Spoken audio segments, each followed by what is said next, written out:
The mobs were provoked by various remarks and treated well. We all know what happened after that. This gave the green light for state-sponsored terrorism in the country. The law is not being enforced equally over the incidents that occurred in the morning and at night. The 22 million people in this country say the 225 parliamentarians don't have shame. We have a sense of shame. We are afraid of betraying the protests that are taking place, chanting Gota go home and Rajapaksa family go home. As soon as the new government was formed, a housing minister was appointed to provide relief to the ministers whose homes were attacked. Shouldn't they give more priority to compensate those who were affected by gas explosions? Shouldn't they compensate farmers who lost their cultivations and livelihoods? The people are afraid that they will print money and distribute the compensation between themselves. I have not asked for compensation in this house. It may be a bad example. How can the opposition leaders say I was paid compensation? We saw media reports on the comments of the housing minister. I didn't refer to you. I have a good suggestion that will help you pay compensation. The government gave tax concessions worth 600 billion rupees when they came to power. That money can be collected from the rich businessmen who benefited of it. I wish to say that the Samagi Jana Balawege wasn't involved in the attack on my home. Neither was the United National Party. I know who was involved. During the last 2.5 years, this country was ruled by a stubborn leader. As a result, it increased anger among the people. That anger was displayed at various places. When it was shown in Mirihane, the former Public Security Minister Prasanna Ranthunga blamed it on the JVP. It's been more than a month since that happened. At least reveal one detail on that. Who brought thugs to temple trees? Was it us? Beggars from the Mahiyangana Junction and those who were mentally unstable were brought that day. Prisoners from Wataraka were also brought there. I can responsibly say that none of the inmates at the Wataraka prison were taken to attack peaceful protesters. I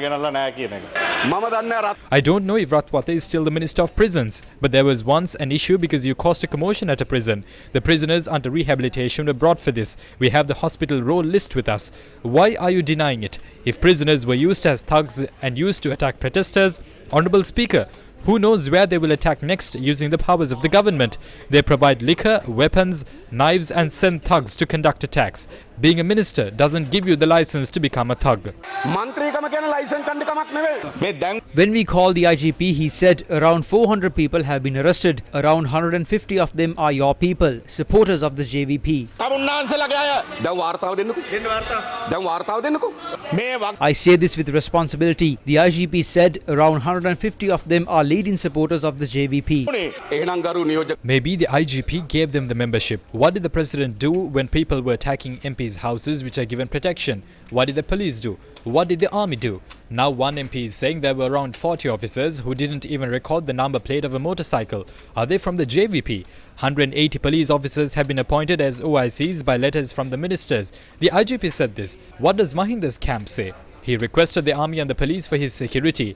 He didn't receive any. By not doing that, he was cornered to a wall and was forced to step down by Gotabaya Rajapaksa. Gotabaya Rajapaksa's camp said he set fire to everything in his path. That is what an independent MP said yesterday, that he destroyed everything in his way. At that moment, I was at Temple Trees. I spoke to the DIG Tennakon and told him that a tense situation may arise and to stop this. He then told me that roadblocks have been put in place and they will stop it.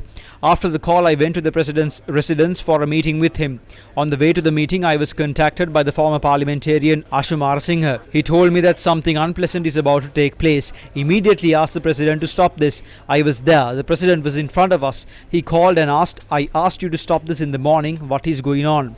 At 12:40, DIG Tennakon said the IGP told him not to use tear gas or water cannons. The DIG told the President that he was instructed not to stop the supporters that were converging on the protest site. The President then said, I am the President of the country. I order you to stop this immediately. That is when they deployed water cannons and tear gas. The President intervened to stop the attack, and that is why this situation was controlled.